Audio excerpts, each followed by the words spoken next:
CLS Talks. Talk to me. CLS Talks. Talk to me. CLS Talk Talks. to me. CLS Talk to Talks. me. Real information. Talk to me. Real education. Talk to me. Talk to me. They don't talk to me. They look like that morning. They don't talk to me. They back that morning. They don't talk to me. They back that morning. They don't talk to me. They back that morning.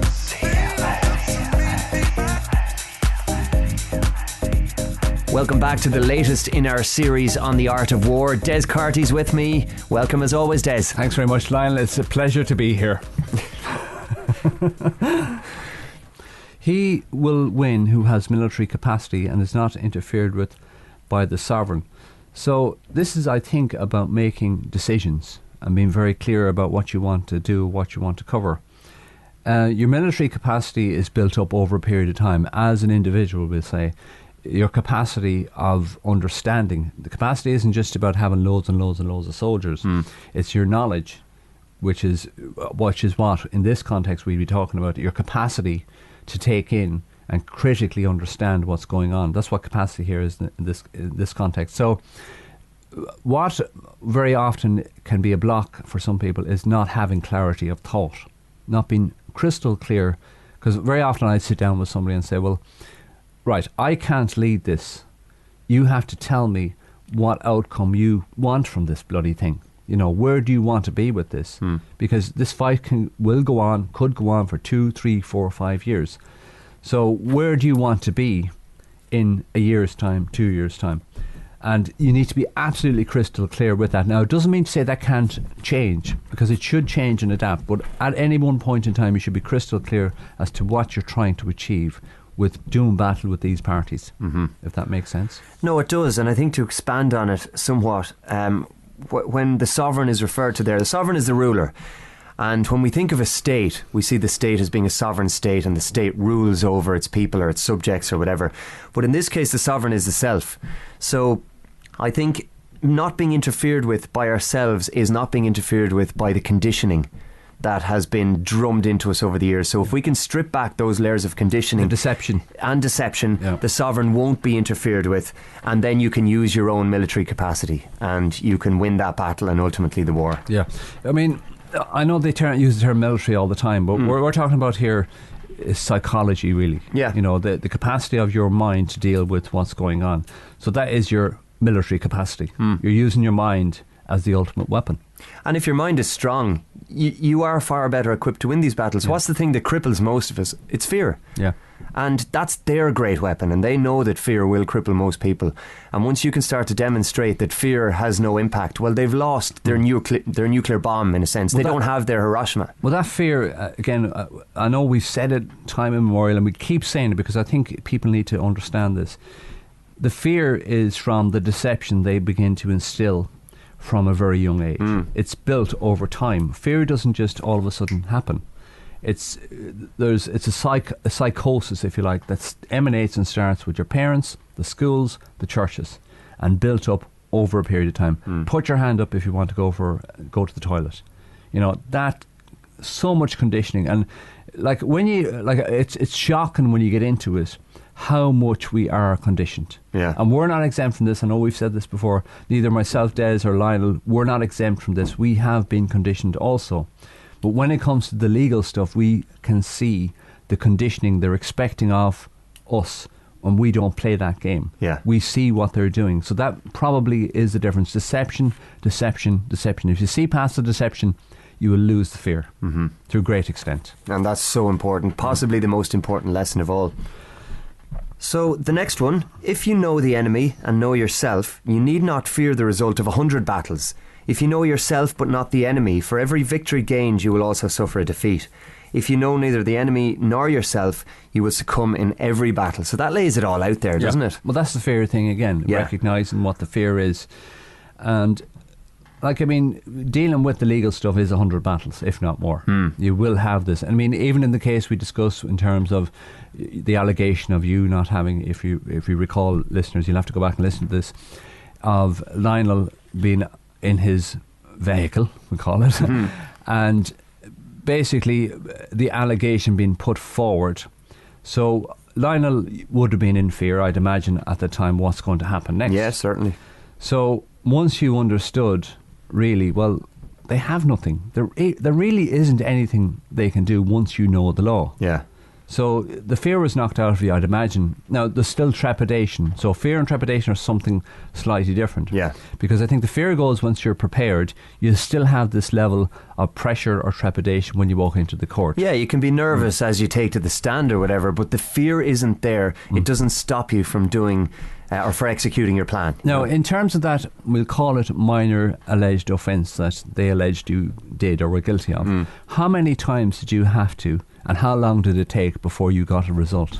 It took somewhere between 2.5 years to 3 years. Yeah. And I went into battle, and if we take every reply to a letter, every court hearing, etc., as a battle, I would say in excess of 10 times I had to go into proper battle. Now, each battle had to be prepared for. Yeah. I had to strategize. I had to plan. I had to try and map out where this battle would take me and what the next battle would be. So it's a huge undertaking. And as you say, for a perceived minor offence, it's huge. Yeah. It took several battles. It wasn't just straightforward, in and out, job done, as they would want it. Yeah. Now, if it happened that it was only one battle, I would say you'd have lost. Yeah. And we mightn't be even talking now. You might have been locked up for God knows how long, you know, because your attitude and all And that. again, just talking about losing and conditioning as well. It's heard that, amazing to didn't say. you? Oh, I did hear it. I deliberately ignored it. It's incredible how many people come out of battle or war, i.e. the court, and they feel that they've won when they haven't. So, for example, the judge gives the benefit of the Probation Act, provided that they pay a fine of €300 into the court poor box. The conditioning kicks in. Okay, well, they didn't take my money. Somebody who's poor got it, who needs it more than I do. The church, Yeah, or whoever. See, they work hand in glove. Exactly. Yeah. And on top of that, then I don't get my penalty points, so I won. Well, you didn't. You lost. I wonder how, like, I agree with you on that. There's no way I could disagree with you on that. You're definitely right that you have lost. I wonder how the court would react if they said, okay, well, €300 to hand it into the church poor box, blah, blah. I wonder if you said, well, there's actually a homeless guy down the road. I'm going to give it to him. What would they say then? Because you're actually helping somebody then, aren't you? Yeah. In a literal sense, right? It might only help them for a short period of time. But if you hand it over to the church, who are you helping? Well, or a registered charity for that matter. Yeah, I don't know who you're helping. Well, It could be argued that you're not helping anyone at all, bar those executives at the top who get big fat salaries from it. Again, follow the money, as you said or earlier. the cardinals or the popes or whatever it is. That's where the money goes, like, you know. So if I was caught short and a judge said to me, well, hand over 300, I said, right, I'll give it to a charity, definitely, but I'll hand it to somebody that actually needs it. I'll go and buy somebody a week's shopping. And is it not bribery? I'm going to throw out a challenge to the listeners here, and I don't know the answer. This isn't a loaded question.